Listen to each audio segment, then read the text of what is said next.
So magandang araw, magandang hapon, magandang gabi. Depende ho yan sa time zone ng ating lugar at sang sulok man tayo ng ating mundo. Sana nasa mabuti tayo na kalagayan at walang sakit-sakit ang lahat. Sa makababayan nating OFW at makababayan natin na nandyan sa Pilipinas, babang palang araw sa ating lahat. Okay, so makababayan ko, well, tuloy-tuloy lang tayo sa ating balita dito ng mga tamang balita at sagutin ang maling information na ipapakalat ng mga fake news peddlers, ng mga anti-Marcos, lalo-lalo na doon galing po sa mga fentanyl ng mga vlogger makabayan. Yes, dapat silang sasagutin. Bakit?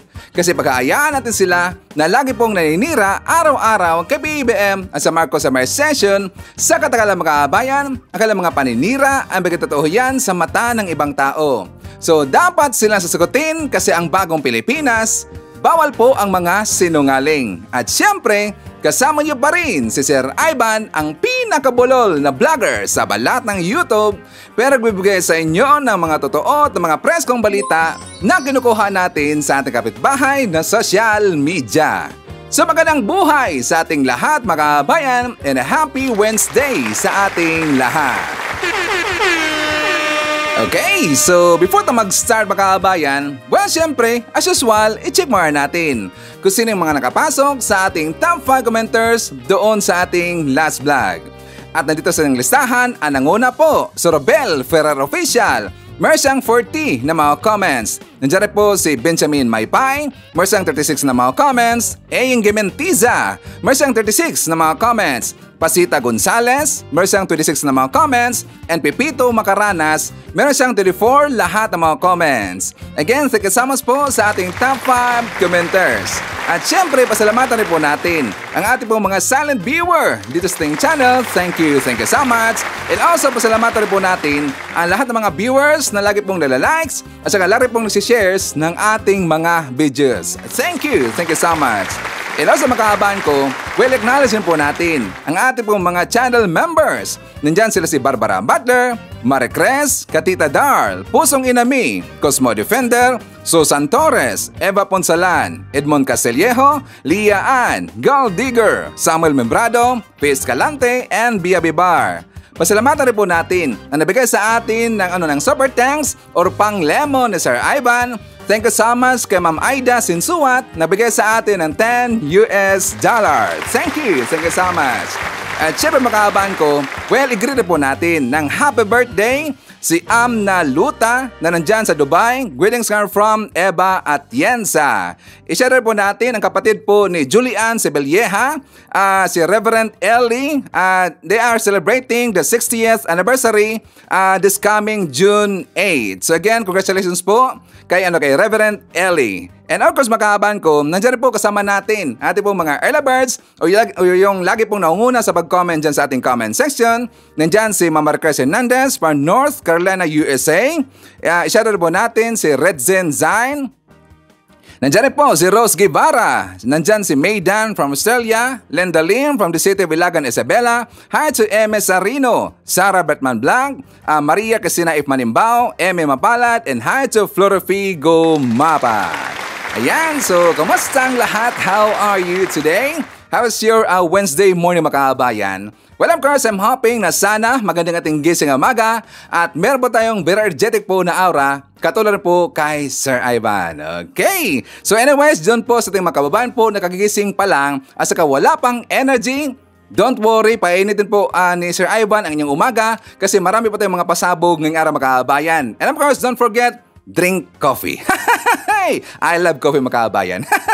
Alam niyo ba na si Sir Ivan na makaano ko ng coffee na siguro apat na cup yung malaki makakabayan. Ang hilig ko talaga uminom po ng coffee.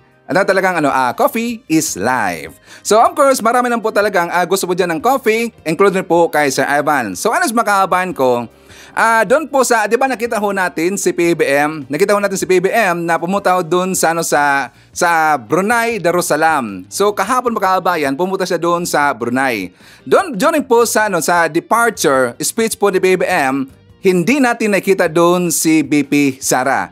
Sino ba nakapansin makakabayan? Di ba wala po doon si BP Sara? Wala talaga missing action Saka, di ba, si BP Sara pa rin po ang ginawa na caretaker sa Pilipinas. Pero it's a good thing mga kababayan kasi nga hindi lang po si BP Sara naging committee mga kababayan. Kung malalaho natin, yung last po na working base at PBM doon sa ibang lugar na tatlo po lahat yung caretaker sa Pilipinas. If I'm not mistaken, si E.S. Bersamin, si Lucas Bersamin, at saka si BP Sara, at saka yung isang makabayan, yung taga Dar yata yun, si Estrella III. So tatlo sila makabayan, naging committee na po yung style kapag meron pong working base sa PBM sa ibang lugar. So tatlo po yung caretaker sa Pilipinas. Okay yan, kaysa ka si BP na lang. Alam ho natin yan Baka ano mangyari baka pag-uwi po ni PBM, wala na mauwian. So buti nga yan, at least naramdaman po dito ni BP Sara na medyo nubistansya na po ng konti itong si PBM. Kasi nga kung sasabihin natin po na hindi po dumistansya si PBM, 'di ba? Full trust po siya kay BP Sara at isa lang po yung caretaker sa Pilipinas makabayan. So ngayon, naramdaman ho natin na talagang isip na ngayon si PBM, iba ka magkaroon po dito ng dista makabayan, baka traitor rin So buti na lang, tatlo na po yung caretaker sa Pilipinas. Okay? Kung magtatanong kayo, nasaan ba si BP Sara? So kahapon po yung paglipad po ni PBM doon po sa Brunei, kahapon rin po makabayan kasi nga siyempre Sir Ivan, nag-imbestiga tayo kung nasaan ba talaga itong si BP Sara. Pinuntahan ko po yung mga post ng mga DDS na mga influencers, yung mga rabbit po ng mga DDS, yung kanilang mga vlogger. May nakita ko ng makabayan na kahapon lang po gin-post, abay nangampanya si BP Sara. Nangampanya po. Kita nga, saka actually, hindi ko lang ipakita ito yung video, pero talagang nangampanya. Di ba lagi yung sinasabi na nagkaroon dito ng, parang nagkaroon dito ng premature campaigning, ito pong si BP Sara. Kasi nga, malaking advantage sa kanya makabayan. Being as a department secretary dyan sa DepEd, kasi nga kapag secretary po sa DepEd, iba't ibang lugar po yung mapupuntahan mo. Kaya malaking advantage yan kay BP Sara sa kanyang situation, kasi nga siyempre may plano pa siyang tatakbo po this coming 2028 po na eleksyon bilang isang presidente. So as early as how many months ago na, so diba lagi pong nangampanya itong si BP Sara. So tama po ang ating pag-imbestiga makabayan na nangangampanya talaga ito pong si BP Sara. Okay? Anyways, wala namang kwenta Di ba wala namang kwenta kahit siya po yung siya po dito yung maging caretaker, walang kwenta. Nandiyan naman kasi si E.S. Bersamin at saka ito pong si Estrella. Mas trustworthy pa sila makabayan kaysa kay no comment. Alam mo natin po si no comment kung saan siya dito ang side, di ba? Alam mo natin yan. Kapag China na pag-uusapan, no comment. Kapag ibang issue makabayan, napakadali talaga Number 1 pong maungunang maglabas po ng statement. Lalo na kapag kalyado nila. Di ba? So anyways, makabayan ko, isa rin po sa mga pasabog ngayon, sumabog ngayon ng mga balita, doon din po tungkol doon kay Hitad. Diba? I think all of you na, siguro kayo na pong lahat, na alam niyo po na meron pong inilabas na pasabog, ito pong si Mima Alicia Makabayan. Diba? So, nung una po mga pasabog ni Mima, yung meron siyang inilabas po na mga documents tungkol doon sa result testing po ni Hitad sa kanyang HIV Makabayan. Diba? Nalaman natin po na siya po ay positive. Nalaman rin po natin doon kay Mima na gumagamit pala ng ipinagbabawal na gamot, ito pong si Hitad. Kasi nga meron po tayong kasabihan. Kung sino mo yung tao na mahilig po mang-akusa makabayan at saka mahilig po manira at saka bibigyan ka ng ng kasalanan na hindi mo naman po ginawa o yung mga issues makabayan, siya po yung merong tinatago. Siya po yung merong mabaho po na tinatago makabayan. Kasi nga latest sa balita po ni Mima ay meron siyang ipinakita na video po ni Hitad makabayan na allegedly di umano may katsuktsakan. In short, isang iskandal makabayan, 'di ba? 'Di ba ito pong si Hitad meron siyang paninira po. I think that is February yata. May siyang paninira po kay Felisa na sabi niya na meron daw skandal ito si Felisa at saka maalala ko, meron po siyang inilabas po na pictures, may mukha po ni Felisa Makabayan na sabi niya skandal daw yon. Pero siya pala ang may skandal makabayan, gonggong talaga Okay. So nakita ko po yung vlog po ni Mima, nakita ko rin po yung vlog po ni Takeru Miyamoto. Actually, pag-usapan natin mamaya si Takeru. Kasi nga, meron akong nabasa, may nabasa kasi ako doon sa comment po sa vlog po ni Mima mga kabayan at saka kay Takeru. Sino daw yung katsuktsakan ni Hitad? Kasi sabi po ni Mima, DDS vlogger mga kabayan, DDS daw na vlogger. So ngayon, nag-imbestiga po si Ivan, kinumpare ko po yung mga statement na mga binitawan po ni Mima, doon rin po sa kay Takeru Miyamoto na even though may pagkaano talaga si Takeru parang ayaw ko kasi babae ito parang nakaawa ba? Nakaawa si Hitad, talagang tarantado yung makabayan, mahilig po manira kay FL, mahilig po manira kay PBBM, pati po sa ating gobyerno, tas parang maawa ka doon, dapat lang tayo po siyang risbakan makabayan. Bakit? Even though na ganun alam nyo si Hitad talagang may pagkaano talaga yan parang grabe manira makabayan, parang wala nang bukas. Ganon sa manira. Pero dito kay siyempre kay Takeru, sorry. Parang may baka eme pa ayaw ko kasi parang parang hindi ko kaya kasi babae itong si Hitad. Pero majority po sa taong bayan, marami pong galit kay Hitad. Correct if I'm wrong.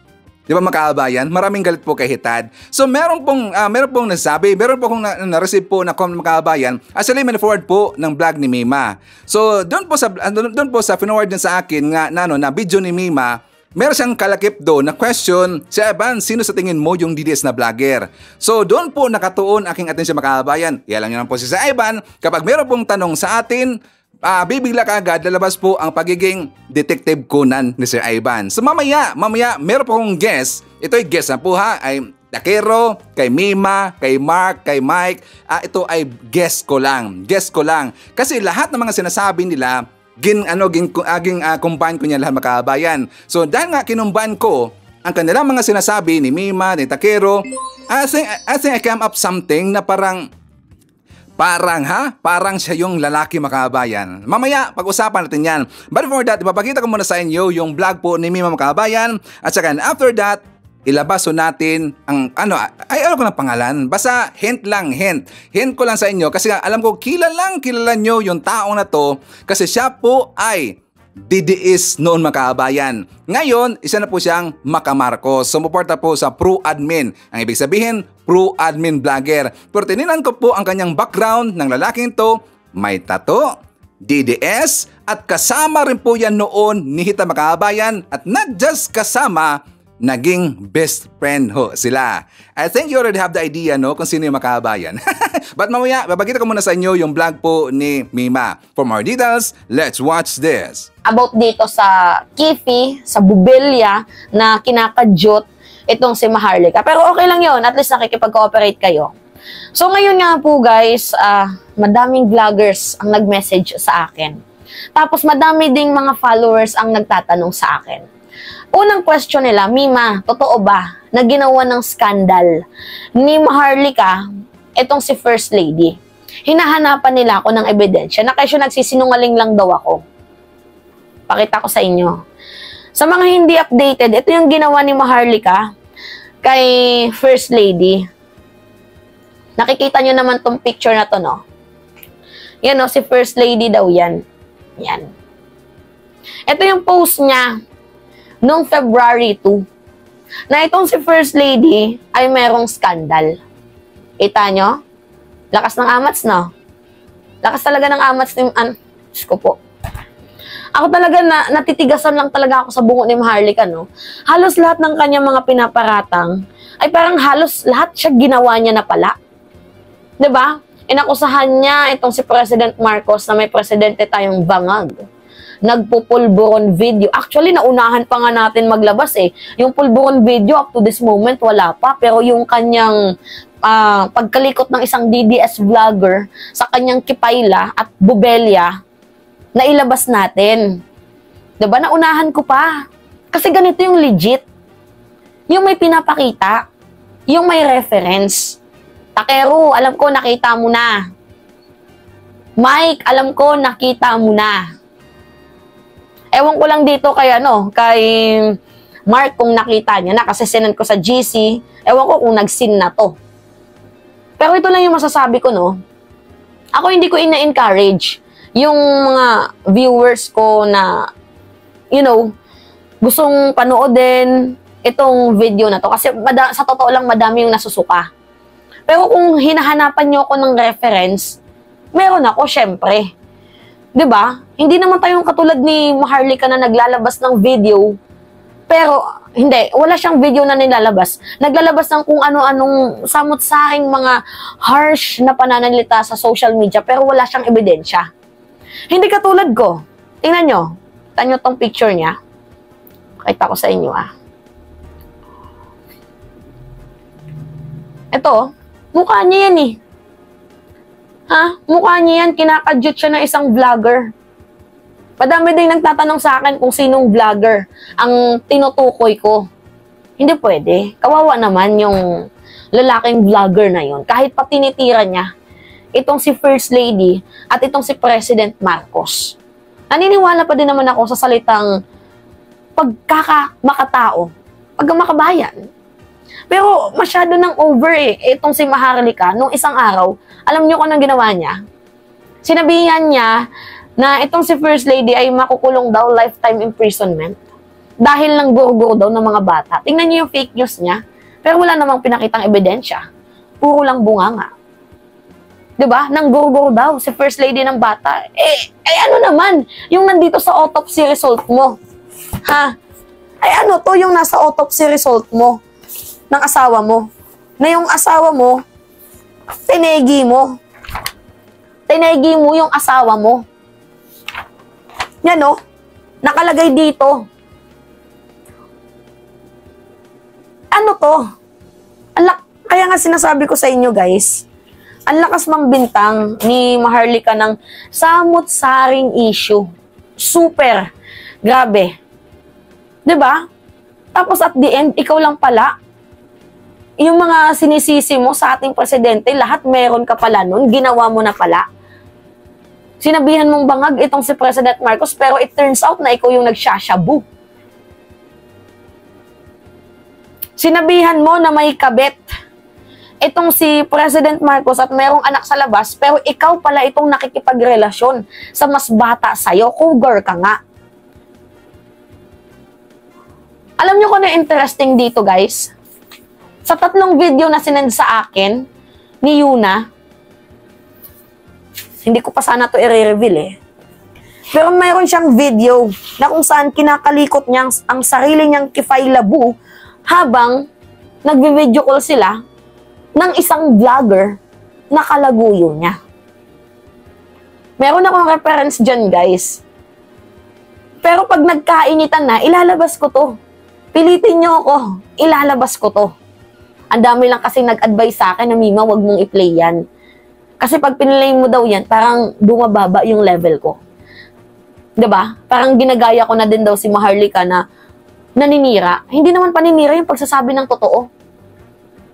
At ito pa, sumagot na din si Maharlika. Ano yung sabi niya? Kina-character assassinate ko daw siya.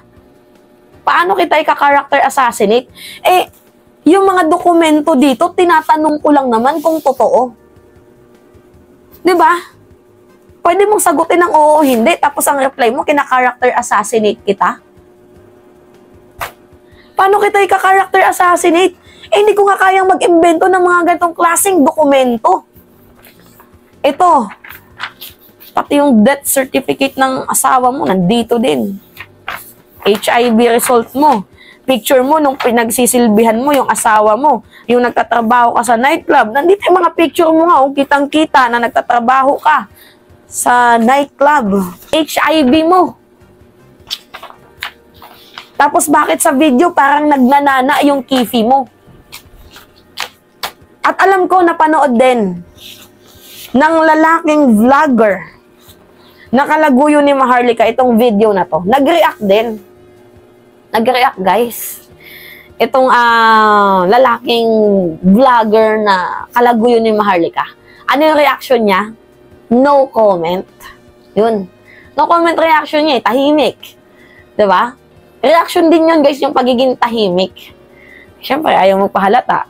Diba? May asawa ka, tapos lulundag ka sa kifi ng isang matanda.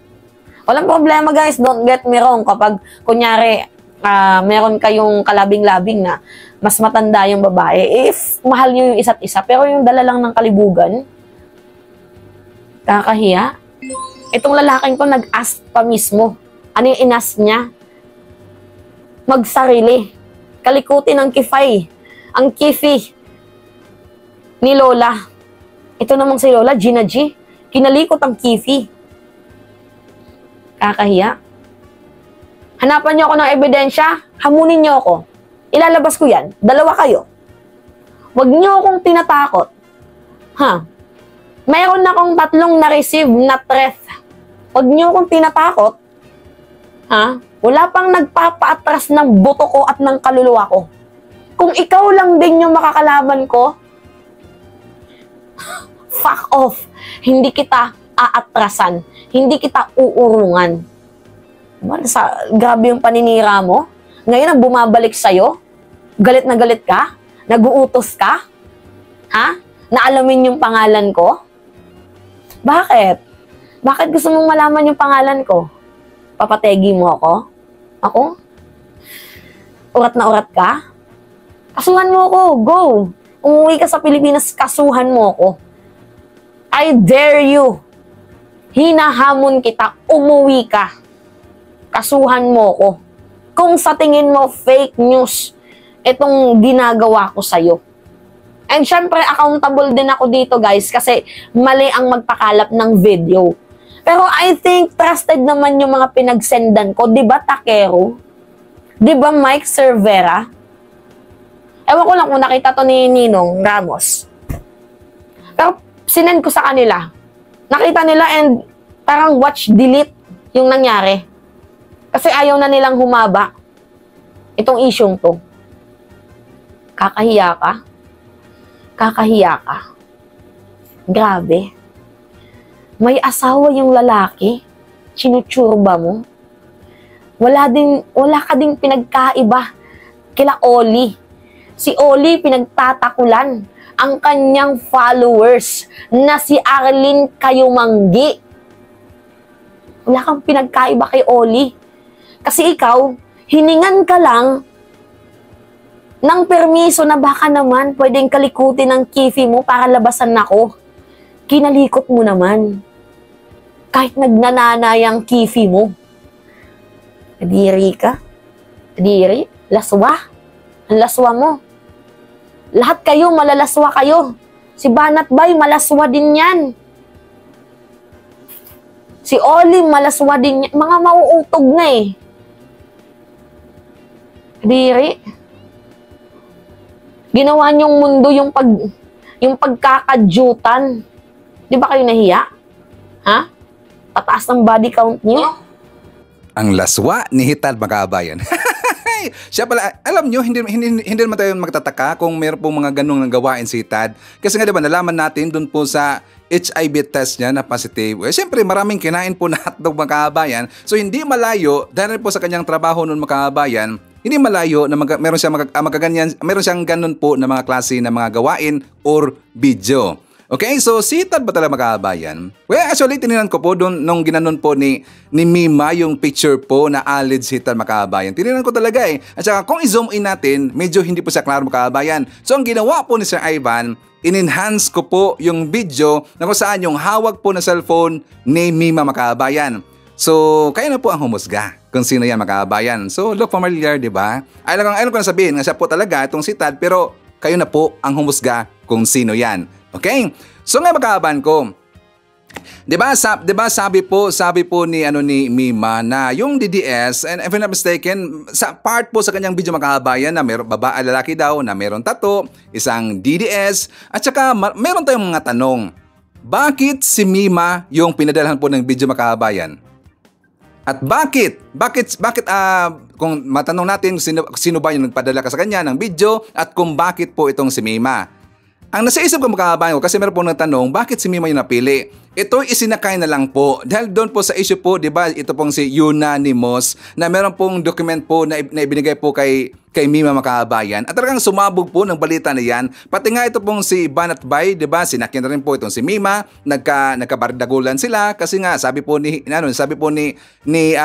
Banat Bay Makabayan na kahit daw bibigyan daw siya ng 2 million, hindi daw niya gaganunin daw. Hindi daw niya tawag dito? Basta ganunin po itong si Mima Makabayan. Syempre narinig ko yan ni Mima, nagalit, sumabog. Kaya nga nagkabardagulan silang dalawa. Kasi hindi daw ito papatulan ni Banat Bay itong si Mima kahit bibigyan din siya ng 2 million. Siyempre masakit yung Makabayan, di ba? Kung marinig ko yan sa isang babae, normal lang po talaga na re-respect po yung babae. Niresbakan siya ni Mima Makabayan. So ngayon, nagkapalitan na po ng mga salita ito pong si Banat Bay. Ngayon Makabayan, may nagtanong kasi kay Sir Ivan. Sir Ivan, sino sa tingin mo? Sino po yung DDS po na vlogger? Naalala ko Makabayan, sino ba ang nanood po doon kay Takero Miyamoto? Di ba nung time na po na ipakita na sana niya yung video Makabayan, ay may bigla pong tumawag sa kanya. Naalala ba natin yon? Actually, yung live po ni Takero ay pinutol niya Makabayan. Yes, yung live niya, nakita ko kasi kanina, that is almost 1 hour yata yun, if not mistaken. 40 minutes or 50 minutes yata yun. Tapos ngayon, 19 minutes sila Makabayan. So, ibig sabihin, dun sa part kasi po, sa issue po ni Hitan, kung saan meron daw siyang alleged po na skandal Makabayan, tinanggal ho yun ni Takero. Bakit? Well, ito na po nasa isip ko ha. Takero, guess naman to. Ayaw ko ng pangalanan. May tumawag po kay Takero Makabayan. Nung tayo na po, naipakita niya yung video. So nakausap sila. Ay siyempre, hindi natin po alam kung ano na pag-usapan nila kasi nakamute na po yung microphone. So and after that, hindi na po ipinagpatuloy po ni Takero na ipakita po yung video ni Hitad. Pero ginanon niya ng konti Makabayan, pero siyempre hindi maklaro kasi nga dahil po sa reflection po ng lights. Kaya hindi po klaro yung mukha po doon sa video. Pero dito po sa video po ni Mima, klaro na Makabayan kung sino po. Pero ayaw kang pangalanan kung sino yan. Kasi nga, syempre kung papangalan natin, medyo iba kasi Makabayan. At saka kung meron pong magsasabi na yan po ay anti-voyeurism law, yes, anti-voyeurism law ho yan. Kapag ipapakita mo mismo yung buong video Makabayan, at kapag ipapakita rin po yung picture o video na talagang kita na po yung hubo na, yes, talagang pasok ka doon sa anti-voyeurism law. Makasuhan ka Makabayan. Kaya ginanyan lang po pinutol dito. Ang mukha na po nakita Makabayan. Pero hindi ko sinabi na yan po si Hitad, kayo na po mag-judge kung sino yung Makabayan. Okay? Ngayon, nung kinumbahan ko po yung mga sinabi po ni Mima at saka ni Takero Makabayan, I think lang ha, kasi nga isipin natin na sino ba yung nagbigay po ng video na yan kay Mima? Bakit nagkaroon siya ng ganun po na video Makabayan? Malamang sa malamang, malapit ho yan kay Mima.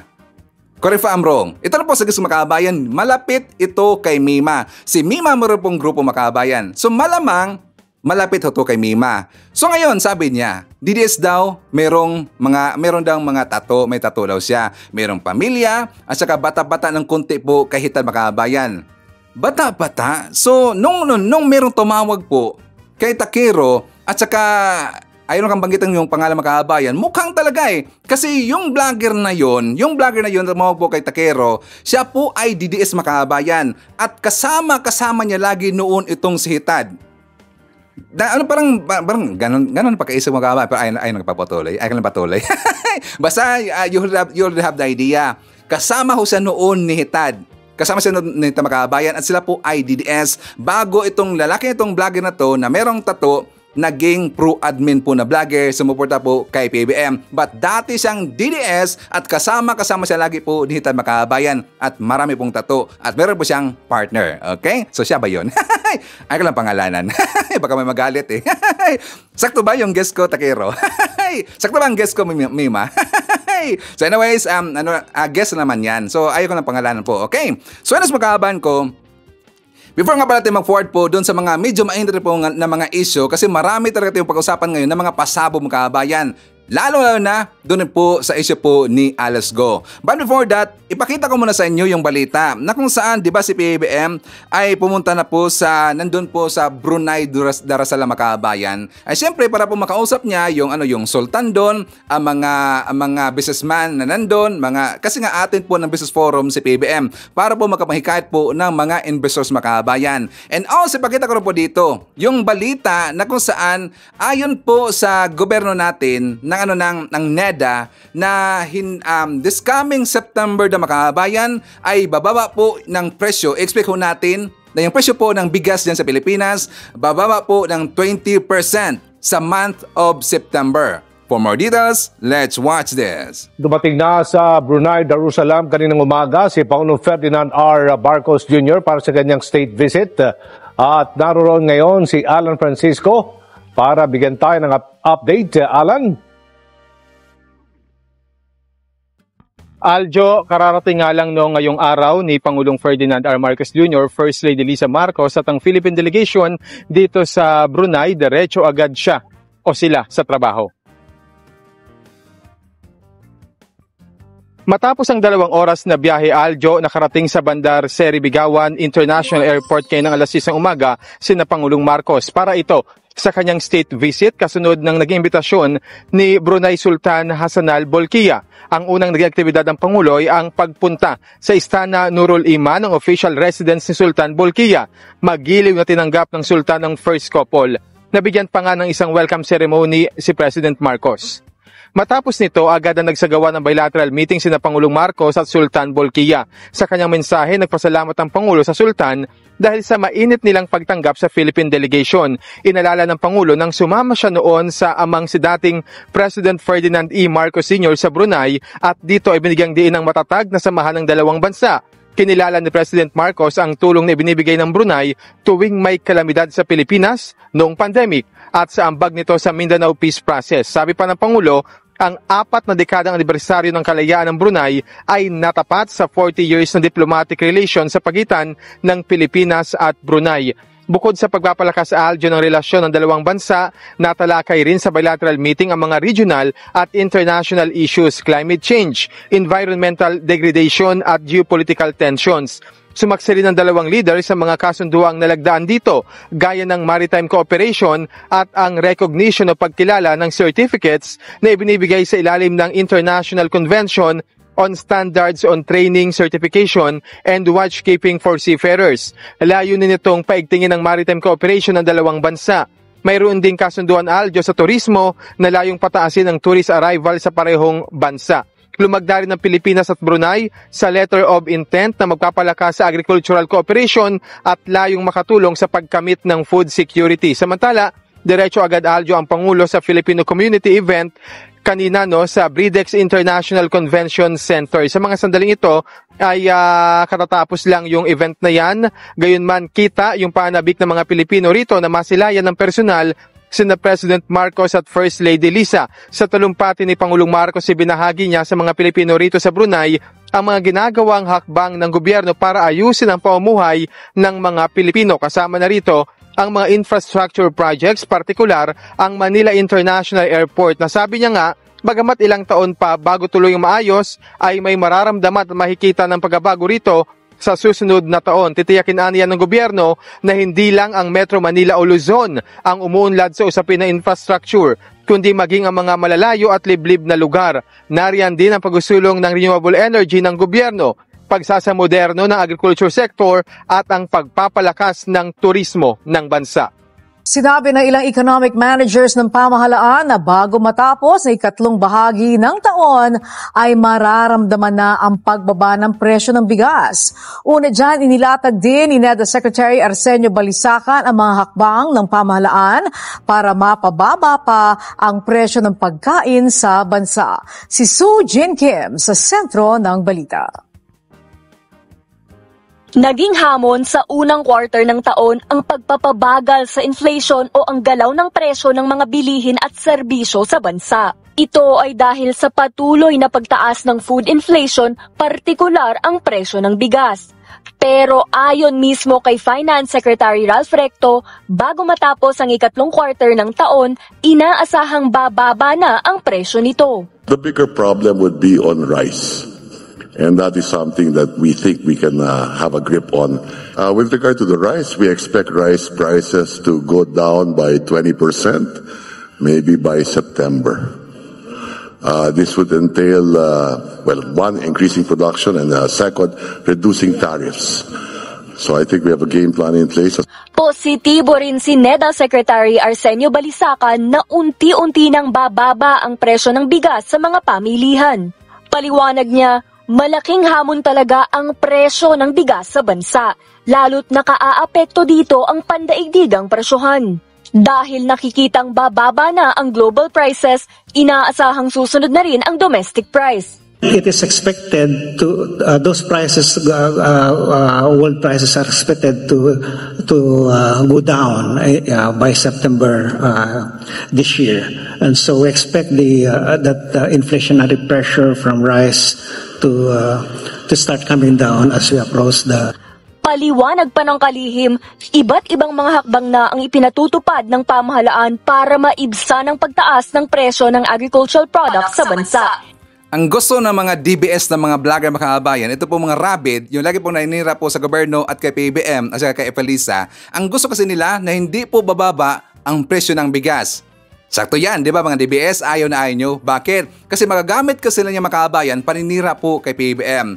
Kapag bababa na po yung presyo ng bigas dyan sa Pilipinas, naku po, mapapahiya sila makabayan. So at least meron na po tayong goal, meron na pong target makabayan na sabi po ng taga NIDA at sa finance yata siya na sabi niya by this coming, hopefully this coming daw by September, bababa na po ng presyo ng 20% yung mga presyohan dyan mismo sa market makabayan. Hindi lang po sa Kadiwa stores, mismo po nandyan po sa market.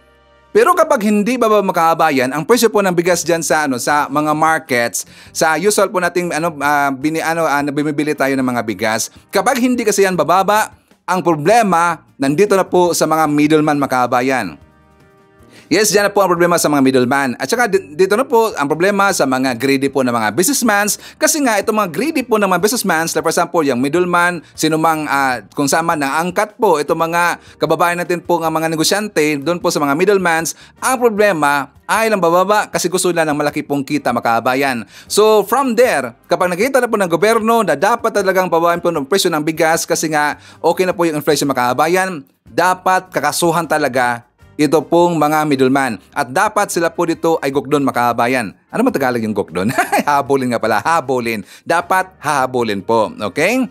So, forward na makabayan. Siya nga pala, dito, dahil nga napag-usapan natin po yung mga DBS na mga rabid, ay ko lang sabihin po na DDS. Kasi ang DDS makabayan, meron pong matitino dyan ng mga DDS. Kaya ginagamit ko lagi yung term na DBS, Duterte Balahura Supporter. Dahil napag-usapan na po natin yung mga DBS, may nakaabot po sa ating kaalaman mga kababayan na sumibat na pala ang kanilang poon. Ito pong si Digong. Sumibat na po ang kanilang poon. Itong si Digong nandun pala sa London mga kababayan.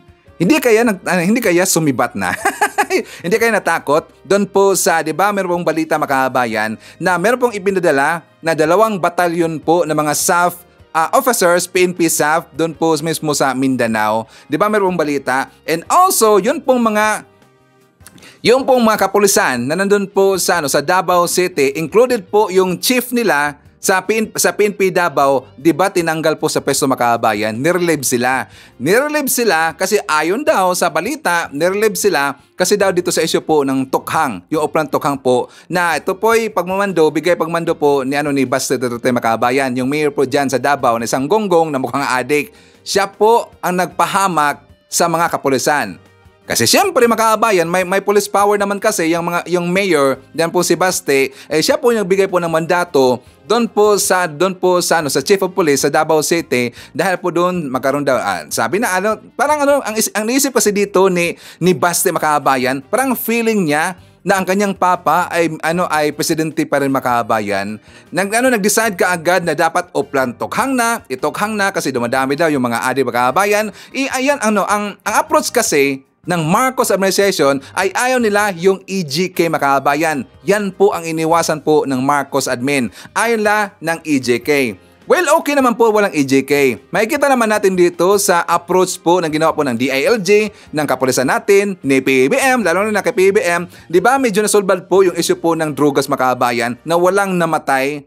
So, bumaba nga yung crime rate sa Pilipinas na walang namatay makabayan. Bumaba na talagang marami ngayong nasakote na mga malaki po na mga DL, anong bagitan po yung na D-lords makabayan, mga D-lords na mga mga tula po. Marami po ngayong nasakote, 'di ba? At saka nakulong. Like for example, doon po sa Batangas. At meron po I think sa Cebu yata yung makabayan, yung bago lang na balita. That is 2 days ago. Sa ating sa Cebu yata yun, na meron pong isang malaking high value na target po na isang DL makabayan. Yes, nasa kote rin po. Sino ba nakita po sa balita na yon? I think umabot yata ng how many millions makabayan if not mistaken. So dito po sa approach na pamumuno po ni PBBM at saka ng DILG, epektibo ta makabayan. Pero siyempre, doon po sa mga nangyari po ng mga crime, mga krimen, hindi naman kasi kontrol lahat. Kasi ilan lang po naman yung mga kapulisan natin makabayan. Hindi po makita kaagad lahat yung mga merong gagawin pong kabalastagan, yung po merong mga kriminal makabayan. Hindi po. Meron talagang mangyayari. Pero at least natugunan nila. Ngayon, dahil po yun kay Baste, kaya natanggal po sa pwesto yung mga kapulisan makabayan. At dapat ang sisihin dyan, yung pong si Mayor Baste Duterte ng Davao City. Yan po. At saka sabi pa nga niya, na kinundina doon niya yung sabi po ng Baste makabayan, kasi nilabas siya ng statement kinundina doon niya yung pagpatanggal na sa pwesto ng Chief of Police doon po sa Davao City. Kinundina niya kabayan. Isamantalang sa naman kasi ang dahilan, 'di ba? Bakit mag-EJK kaagad? At saka ang kanilang trip kabayan, kasi kapag meron silang trip na isang, sabi nila, suspected po lang po na isang DL or tulak makabayan, 'di ba? Talagang tinitigi kaagad, ginugurgur kaagad. Yan po kasi ang trip nila. Pero yan po ay hindi maganda kasi nga order na po natin, ayaw po ni PBBM ng EJK makabayan. Gusto niya kasi siyempre si PBBM makatao ho yan. Narasolba naman po yung issue ng drugas na walang namatay makabayan. So dapat ang sisihin dyan yung pong si Baste Duterte. Okay? So ngayon makabayan ko, pag-usapan mo natin si Quiboloy. Bakit? Kahapon, inilabas na po ang balita na yung pong kapitan doon sa Tamoyong Makabayan, isa po sa mga leader po na natauhan po ni Quiboloy. Sinurrender niya yung 21 yata lahat ng mga licensed firearms makabayan. 21 yata lahat yon. So, ginariglo. Ibinigay niya doon sa kapulisan makabayan kasi nga para daw ipakita sa mga kapulisan na hindi sila lalaban. Ngayon makabayan ko, meron pong balita. Ano yan, Sir Ivan? Dito nanginginig na si Quiboloy at mas lalong hindi po magpapakita si Quiboloy makabayan. Bakit si Ivan? Kasi nga lahat po ng kaso na inihain po doon sa Davao City, as in lahat na kaso makabayan, dadalhin po yan lahat doon mismo sa Quezon City. At ipapakita ko sa inyo yung balita para meron tayong idea. For more details, let's watch this. Ipinag-utos na ng Korte Suprema ang paglipat ng mga kaso laban kay Apollo Quiboloy na nakahain sa Davao City Regional Trial Court papunta sa Quezon City RTC. Ayon sa Korte, nakakita sila ng sapat na dahilan para dalhin dito sa Metro Manila ang mga kaso. Bukod sa public interest, ang akusado na si Quiboloy na kilalang religious leader ay may malaking impluwensya sa lugar. Dagdag pa ng Korte, maaari rin itong maging dahilan ng biases o hindi pagiging patas at hindi malayang makapagpahayag ng kanilang mga testimonya ang mga saksi bunsod ng takot. Inatasan din ng Korte Suprema ang Davao Courts at iba pang korte sa Mindanao na kapag magkakaroon sa hinaharap ng iba pang kaso laban kay Quiboloy at kapwa-akusado nito ay ilipat na rin sa Quezon City. Sa gitna ng pagganap ng autoridad sa mga posibleng kinaroroonan ni Pastor Apollo Quiboloy, kusang isinuko ng isang leader ng simbahan ng religious leader ang pag-aari nitong mga armas. May ulat si Jason Amisola ng PTV Davao.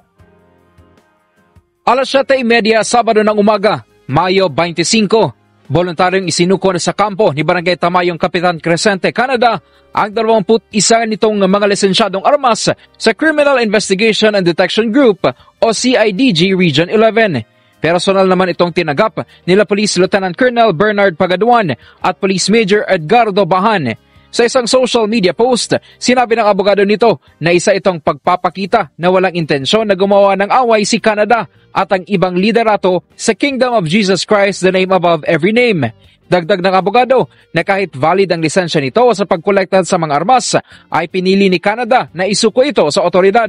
Sagot din ito sa lumalabas na isyu na ginagamit ang kanyang mga armas upang protektahan si Pastor Apollo C. Quiboloy. Dahil dito, umaasa ang Police Regional Office 11 sa pagsuko ng kampo ni Quiboloy sa otoridad.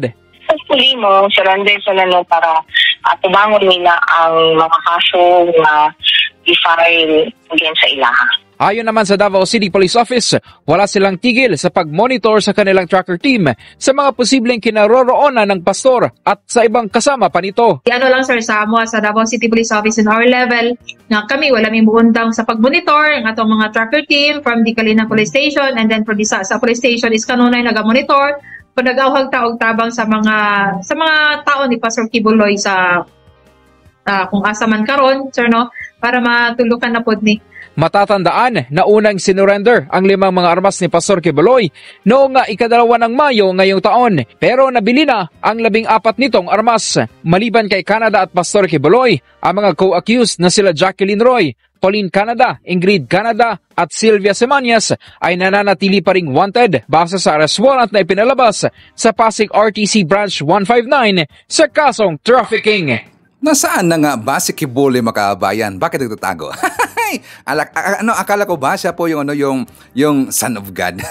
Natakot ka agad. At saka siguradong hindi na po mapakita, makabayan. Lalo na ang kanyang kaso dahil na po doon sa Quezon City, mas lalong matakot. Mas lalong natakot ito pong si Quiboloy. But anyways, before po tayo mag-jump po sa ating next topic, makabayan, share naman natin. Nandiyan po si Evelyn Borromeo.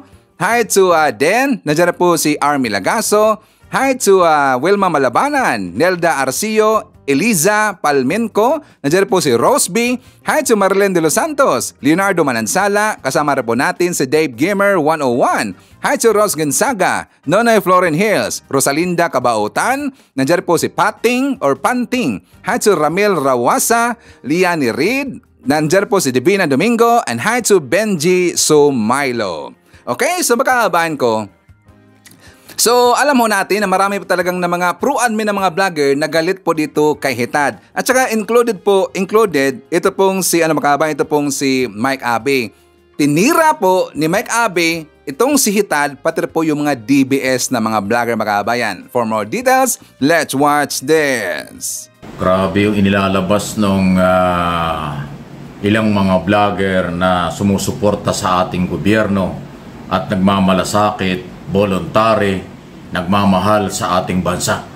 Kasi yung pong nangungunang vlogger na anti-Marcos o walang nakitang kabutihan sa ating administrasyon na si Maharlika, siya ngayon ang nabubugbog. Kasi itong si Mima na isang vlogger na may tapang at seryoso sa kanyang ginagawa, na unang nag-expose na di umano ay involved si Maharlika dun sa pagkamatay ng kanyang asawa na 75 years old dahil di umano ay sinadya ang pagkawala ng kanyang dating inaalagaan at napangasawa. Wow! Ngayon, meron na naman siyang inilabas na di umano ay itong si Maharlika ay gumamit din dati ng illegal drugs at di umano ay nagkaroon pa ng HIV. Ang lupit, ha? So, kung totoo itong mga balitang ito, siya pala yung dapat na mag-drug test. Siya pala yung dapat na mag-HIV test. Wow! Grabe! Nagkawindang-windang na itong mga naninira sa ating gobyerno na mga vlogger na identify na sumusuporta sa Duterte camp. Kasama na din yung Quiboloy at Alvarez Group dahil sila yung talagang lutang na maraming mga batikos sa administrasyong ito. Pero wala naman tayong marinig ngayon na konkretong paliwanag. Yung iba nga ay parang nagdidepensa pa dun sa hinuhukay ng Senado at ng buong gobyerno kung anong meron kay Mayor Alice Guo ng Bamban Tarlac. Dahil na-discover na po ang maraming di umano'y pagsisinungaling, maraming discrepancies sa kanyang mga dokumento, hindi malinaw kung ano talaga ang kanyang pagkatao at kanyang ginagawa diyan sa Tarlac. Doon sa mga public hearing ng Committee on Women's, Children's and Family Relations at iba pang komite sa Senado. Until now, na nagkakaroon na ng sunod-sunod na hearing, ni isang senador walang nakukumbinsi pa si Mayor Alice Goo kung ano ang kanyang pagkatao. Dahil nga sa kadudadudang biglang niyang pagsipot sa Tarlac, biglang nakapagtayo ng maraming negosyo at napakarami niyang asset. Katulad na sinabi ko sa unang mga video natin, 300 million. Okay? At ito pong mga vlogger na identify sa mga Duterte, yung iba hindi ka mabibingi ang katahimikan, yung iba sumusundot or nagtatanggol pa. Pero itong Maharlika na kanilang pinaniniwalaan sa nakalipas na mga buwan at araw, ay ito naman ngayon ang kanyang kinasasangkutan. Yung kanyang personal na pagkatao, personal na buhay ay dahan-dahang lumalabas.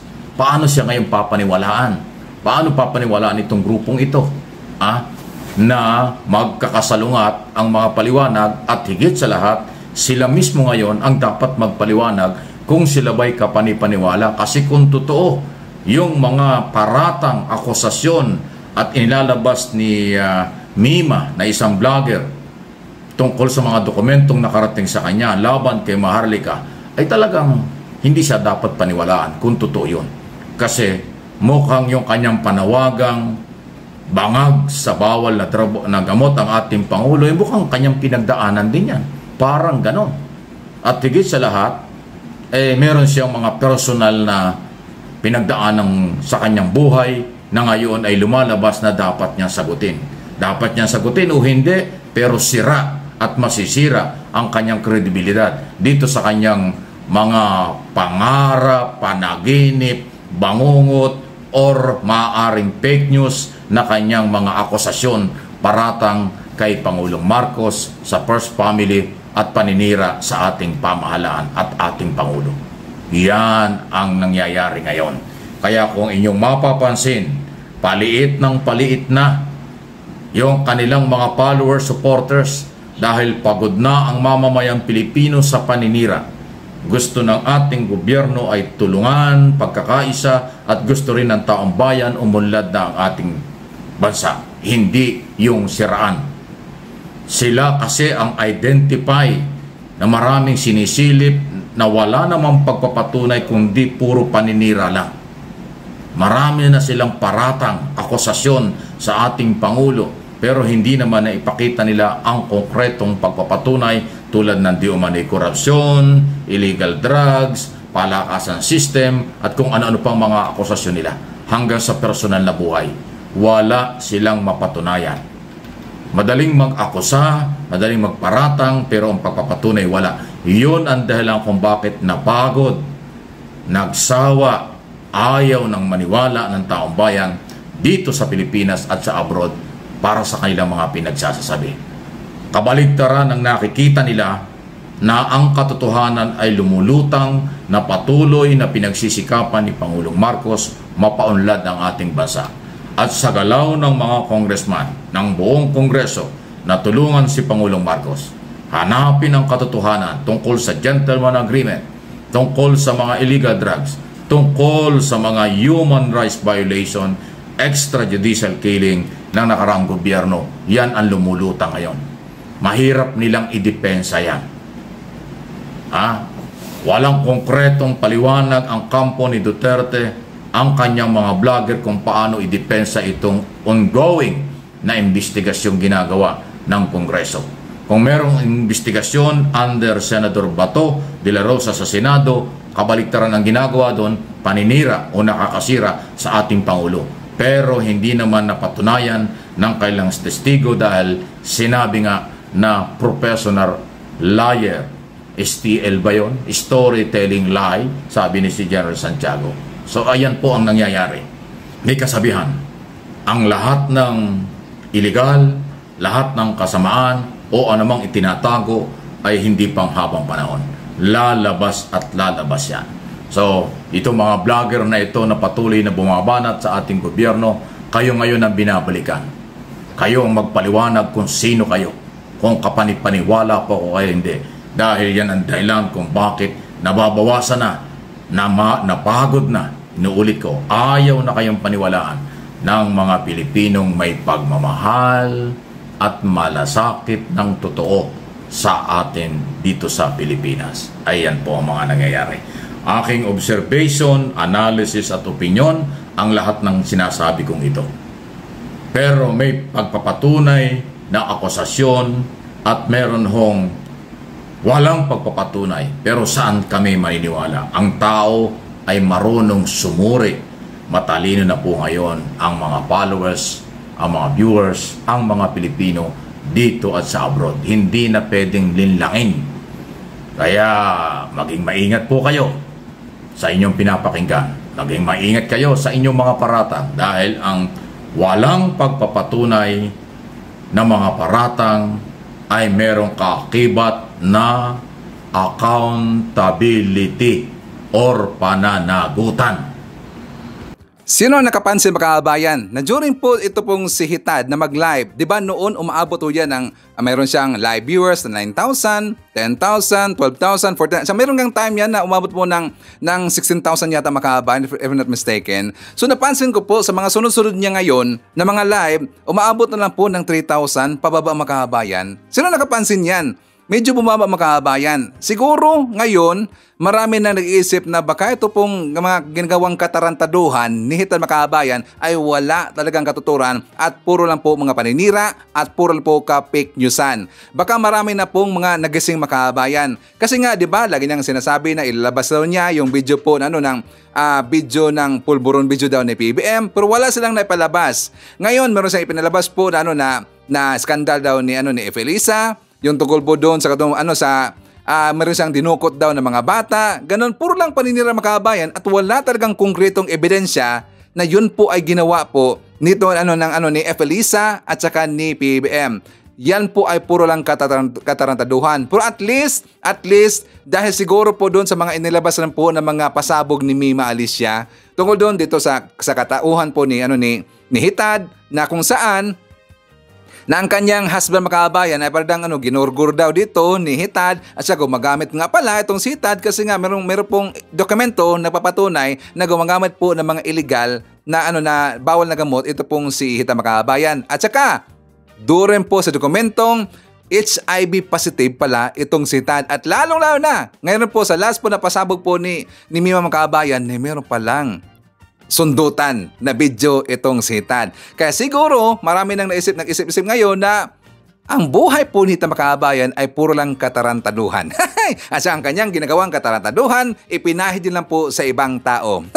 So anyways, before tayo mag-jump po sa ating next topic, isarmar natin, nandyan po si Yolanda Talastas, Ninita Caragiorgos, Hancho Tuma Susilios, nandyan po si Othello Lim Diesto, isarmar po natin si Helen Martinez, Victor Robin, Rosalie Cardera, nandyan po si Edeth Ribaya, Hancho Rolando Ulay Diaz Agpawa, nandyan po kasama natin si Biyahe ni AJTV, and hi to Mel Billeferte, and hi to JP, nandyan po ang shoutout daw sa Napalit family and Gabisay family of Gibakungan, Tabango, Leyte. Okay, so dahil po napag-usapan po ni Sir Mike Abe mga kababayan, ito pong si Alice Go. Okay, so meron po akong i-correct. Kasi di ba kahapon, ipakita ko sa inyo kahapon mga kababayan, na meron pong isang vlogger nagpalabas po na lumantad na daw yung kapatid po ni Mir Alice Go na ngalan po na Sheila Lial Go mga kababayan. So meron pong mali sa Ivan kasi nga nag-assume tayo kagad na siya po ay isa pong kapatid po ni Alice Go mga kababayan. And I found out, aside pa po dito sa tulong po ng ating mga viewers po nakaalam na yun pala isang vlogger mga kababayan, isang content creator doon mismo sa TikTok. So nakita ko rin po ito doon po sa mga kaibigan natin po ng mga vlogger, nalaman nila na yun po ay isang fraud, hindi po yun kapatid po ni Alice Go mga kababayan, kundi isa lang pong content creator na sinakyan niya yung issue dito ni Alice Go. Which is, yan po ay delikado mga kababayan 'Diba? Ang issue kasi ni Mayor Alice Go ay napaka-sensitibo ho yan, security issue ho yan, tas gagawa ka ng content na ganun mga kabayan, at saka parang feeling mo na ikaw po yung kapatid mismo ni Alice Go, at saka ginawan po ng content, nag-viral, at saka parang inassume mo na ikaw talaga yung mga kabayan. Yan po ay hindi maganda at pwede siyang makasuhan doon mga kabayan. Okay? So ngayon, ang PNP, nag-decide sila na iimbestigahan po yung kumakalat ngayon na balita mga kabayan dito po sa social media, na kung saan, di ba, naalam ho natin na meron pong isang vlogger from China yung naglabas ng balita na ito pong pamilya po ni Mayor Alice Go, ang papa niya, probably ito rin pong si Alice Go, na connected po sa Chinese Communist Party mga kabayan. Nalaban natin yan yung si David Zhang mga kabayan. Diba? Si Chinese Insider. Tapos binansagan ka siya na pangalan na whistleblower. So doon po kasi sa kanyang report, sa kanyang blog mga kabayan, nakaabot po ito doon sa PNP. At ito po ngayon, inimbestigahan po mga kabayan. At para meron po tayong ebidensya, ipakita ko muna sa inyo yung balita. For more details, let's watch this. Iniimbestigahan na ng Philippine National Police ang lahat ng kumakalat na impormasyon sa social media kaugnay kay Bamban Tarlac Mayor Alice Guo. Kabilang ang impormasyon na umano'y membro ito ng Chinese Communist Party. Ayon kay PNP Chief Police General Romel Francisco Marbil, ang Criminal Investigation and Detection Group ang inatasan niya para mag-imbestiga ukol dito. Nauna nang sinabi ni Senator Risa Ontiveros na posibleng Chinese spy si Guo, subalit mariin itong itinanggi o itinatanggi ng alkalde. Ang humawak po ng case po yung binigay po sa CIDG, and they're now conducting po yung investigation, and we will make malalaman nyo po in the malapit pa pagka natapos po yung investigation nila. CIDG and IGI, I tasked them to conduct po yung investigation regarding po sa mayor po. Of course, lahat po ng information na napupunta po dito, sinasama po namin doon sa and we will make sure na tama po yung investigation na kinakandak na. So answer na po natin, kasi nga yung balita, may balita kasi kahapon mga kabayan na yung Senado nag-decide sila na para po ma-come up na sila yung final po na verdict dito po kay Alice Go, at para malaman po talaga kung ano po yung citizenship dito ni Alice Go mga kabayan, nag-design po yung Senado na ipapatawag po yung mismong parents nito ni Alice Go mga kabayan, ang kanyang papa. At saka magkaroon po dito ng DNA. So para po meron tayong idea po sa balita na yan, let's watch this. Gustong imbitahan sa pagdinig ng Senado ang ama ni Bamban Tarlac Mayor Alice Go para direkta ng tanungin kung Chinese o Pilipino nga ba talaga ang alkalde. Ang kampo naman ni Mayor Go, umaasang nanay na lang niya ang lumantad para sumailalim sila sa DNA test. Nasa front ng balitang yan, si Ria Fernandez. Kahit may mga umaalma sa tinatakbo ng pagdinig, ipinagtanggol ni na Senator Jinggoy Estrada at Joel Villanueva ang pag-ungkat ng Senate Committee on Women, Children, Family Relations and Gender Equality ni Senator Risa Ontiveros sa pagkatao ni Bamban Tarlac Mayor Alice Go. Una nang kinwestiyon ni Senate Minority Leader Coco Pimentel ang takbo ng hearing dahil tila nalilihis na raw sa issue ng Pogo ang pagdinig. Pero tinabla ito ni na Estrada at Villanueva. Kung Pilipino siya, bakit niya rin pinayagan itong mga illegal activities, no? As a mayor, nandito si dating mayor ng Valenzuela, Secretary Rex. Ano mo yan, command responsibility mo yan, yung ganun kalaki na property, ganun kalaki na infrastructure, hindi ka pa ba magtataka? That is also a national security concern. Kung talagang Chinese citizen yan, how did she run as mayor?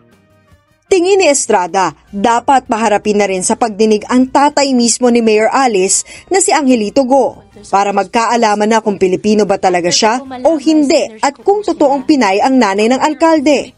Kung hindi sisipot, posible raw na ipasabpina ni Senator Jinggoy ang ama ni Mayor Alice.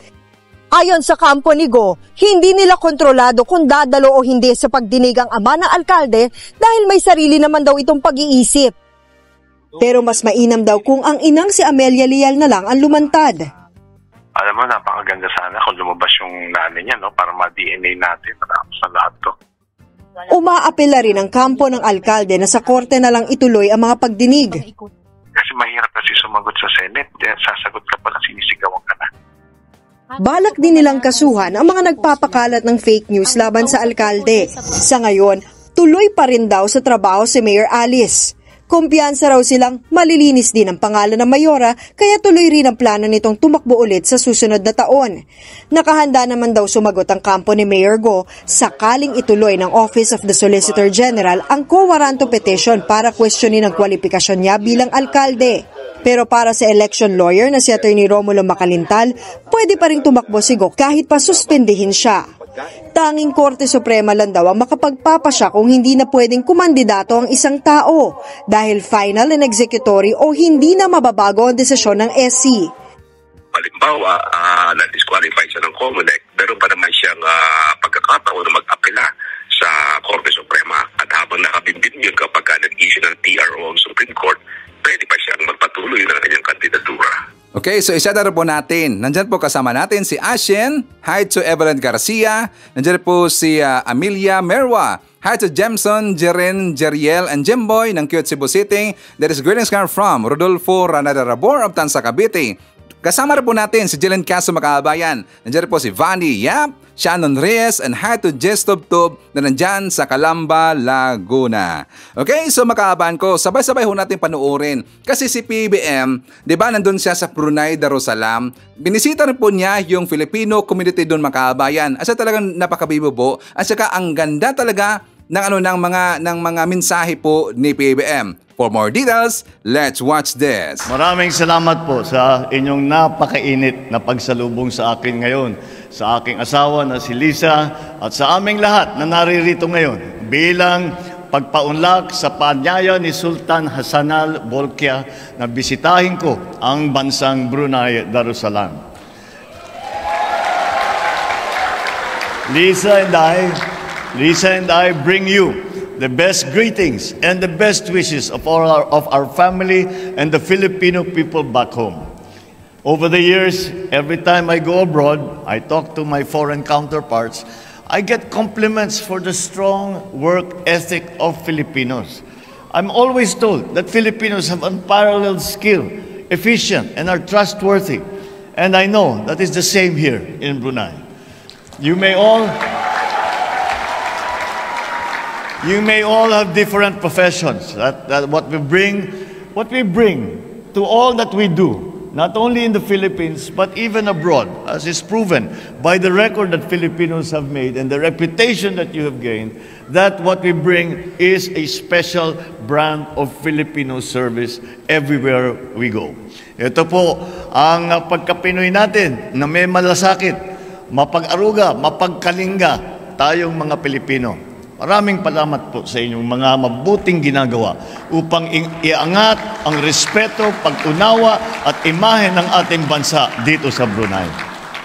So while we honor our overseas Filipinos for your sacrifices, for our nation and the families, one of the promises I made when I first took my oath as president was to create more jobs in the Philippines so that working abroad will only become a career choice and not the only option for hardworking men and women of the Philippines. Mabuti po siguro na ibalita ko na sa inyo na ngayon pa lamang bilang pambungad ng aking mensahe noong nakaraang 2023. Nakapag-approve na po tayo ng investment na umaabot ng 1.26 trillion pesos. This is a remarkable figure surpassing the trillion peso mark.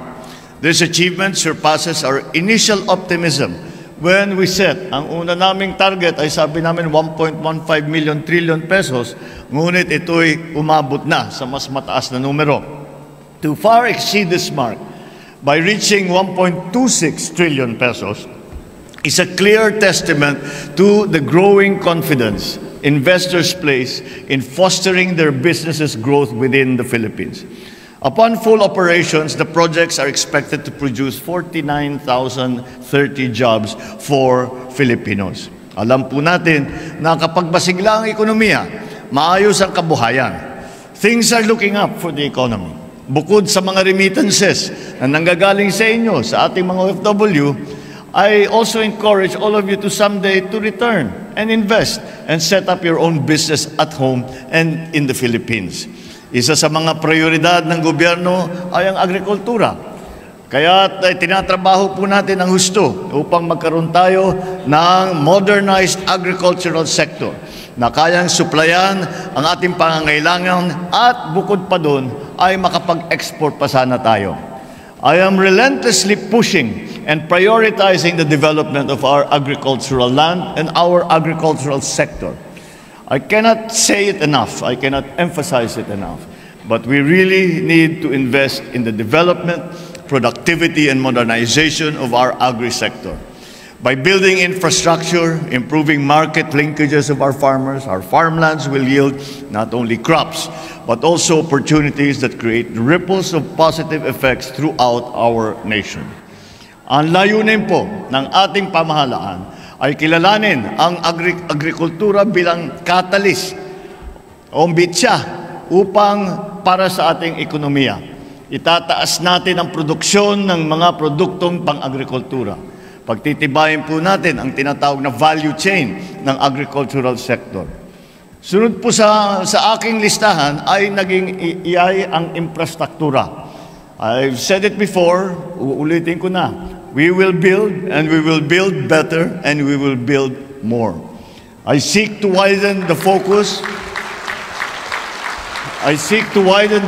of infrastructure development to allow for growth in far-flung municipalities. Ayaw po natin nakikita na sa Maynila lamang, sa Luzon lamang ang lumalago at gumaganda. Kailangan po wala pong naiiwanan kahit na sa lalupalop na napakalayo ay nararamdaman nila na meron silang pag-asa, na merong mga opportunity, na merong tumutulong sa kanila na pamahalaan para pagandahin ng kanilang buhay. So we go to the underdeveloped areas of the Philippines, and this we will open up through the construction of roads and bridges as well as an efficient means of transportation, including the expansion of railway services and including connectivity and access to means of communication so that no part of the Philippines is outside of its reach.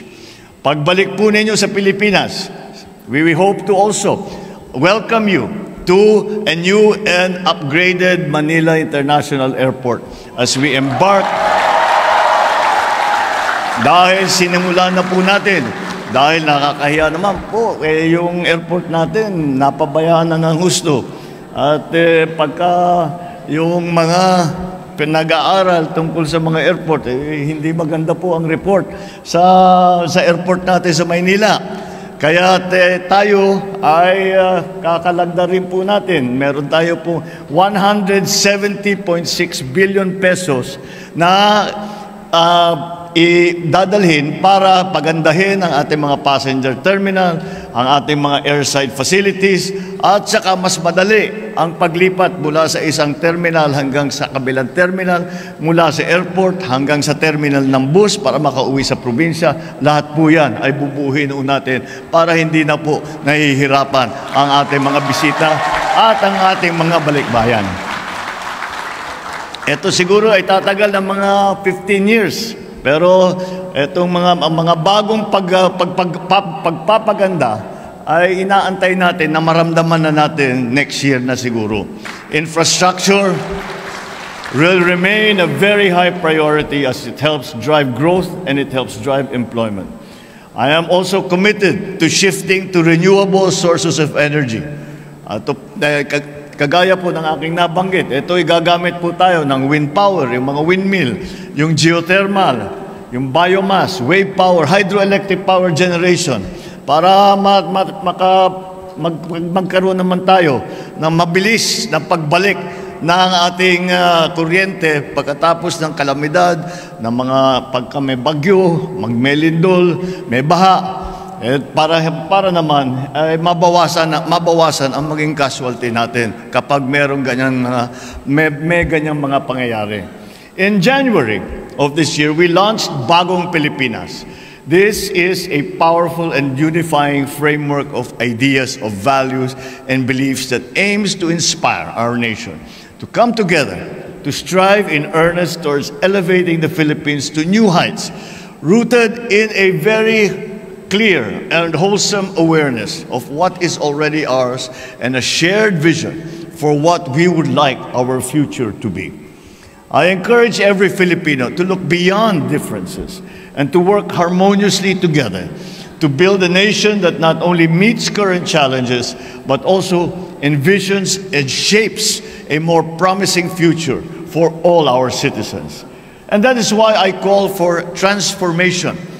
We have to transform our idea of being a Filipino, the transformation of the way that we present ourselves to each other and to the rest of the world, and the transformation of our economy, of our governance, and of our society. So I challenge each one of you, let us become new Filipinos. Lahat tayo maging bagong Pilipino na nandyan sa bagong Pilipinas, sa pagbabago sa bawat aspeto ng ating pang-araw-araw na buhay. Pagbabago sa isip, sa salita, at sa gawa. My obligation to the Filipino people is a realistic vision. The best days of our end years are not in our past, but in our future. And the solution cannot be done by government alone. There are so many things that we need to do that we can only manage if we do them together. Everyone must do their part. The unrelenting drive for excellence in all aspects of personal, community, national, international life demands that all Filipinos set for themselves standards and goals which are nothing short of excellent. You are no stranger to this. You are already doing it here in Brunei. Trust in government for leadership. But let us accept our part as citizens. Let us be proud to be Filipino. Let us be confident. Let us be confident in the future of our country with resoluteness by which we can decide to make that future come to pass. Magkaisa po tayo. At ako ay malakas po ang aking loob na pagkapatuloy ang suporta ninyo sa ating pamahalaan, sa isa't isa, at sa ating minamahal na Pilipinas, ito po ay magiging matagumpay. Kabayan, sa pagtulungan at pagkakaisa natin, tutungo po tayo sa pag-angat ng kabuhayan ng Pilipino at sa kaunlaran ng ating bansa. So even as you build your lives here in Brunei, join me as we work together for a bagong Pilipinas. Maraming salamat po. Mabuhay po tayong lahat. Mabuhay ang bagong Pilipinas. Magandang hapon po at marami pong salamat. Ang sarap talaga, panoorin ni PBBM Makabayan, no? Ang sarap niya pakinggan kasi nga mag-speech siya, walang script. Walang script Makabayan, walang suntugan. 'Di ba? Kaya ba 'yan ng comment? ni no comment? Kaya ba 'yan Makabayan na ganun po na klase ng speech? Kasi makikita ho natin kapag si PBBM po yung mag-speech, galing kasi sa puso Makabayan. Kaya hindi niya kailangan po ng script, wala ng kodigo, wala na kasi nandito po 'yan lahat sa kanyang puso at sa isipan. Yan po ang kanyang mga sinasabi Makabayan. Kaya talagang hanga ako dito sa ating presidente, PBBM. Ganda talaga mga speech Ganda talaga. So anyways, any comment, suggestion, or reaction po sa ating mga topics ngayong araw, please feel free to comment dyan sa baba at babasahin ho yan mamaya ni Sir Ivan. Okay? So anyways, yan po ang ating manakal na mabalita ngayong araw. Kung nakabot ka po sa portion na to, sana nakapag-like na ho tayo. Libre po ang mag-share. Libre din ang mag-subscribe. Again, maraming salamat sa mga viewers na hindi nag-skip ng ating mga commercials. Thank you so much. At before natin tatapusin ang ating programa ngayong araw, sana sabayan nyo sa Sir Ivan para sa ating live messaging prayer. Mahal na Ama sa langit, ipinagdarasal ko po ngayong araw ang aking pamilya. Sana po ay madalas na lumapit sa iyo ang aking pamilya upang sambahin ka at mapalapit sa iyo. Naway sundin po namin ang iyong mga turo at luwalhatiin ang iyong pangalan sa aming buhay. Naway huwag mo pong hayaang sakupin ng takot at kalungkutan ang aming mga puso kapag dumating ang mga problema at karamdaman sa aking pamilya. Sa halip po, bigyan mo po kami ng pananampalataya at lakas upang harapin ang mga ito. O Panginoon, bantayan mo po ang aking pamilya. Pangunahan ang kanilang buhay at samahan sila. Idinadalangin ko po ito sa pangalan ni Hesukristo. Amen. So maraming salamat mga kababayan, and I hope to see you again on my next video. Panahon na ng pagbabago.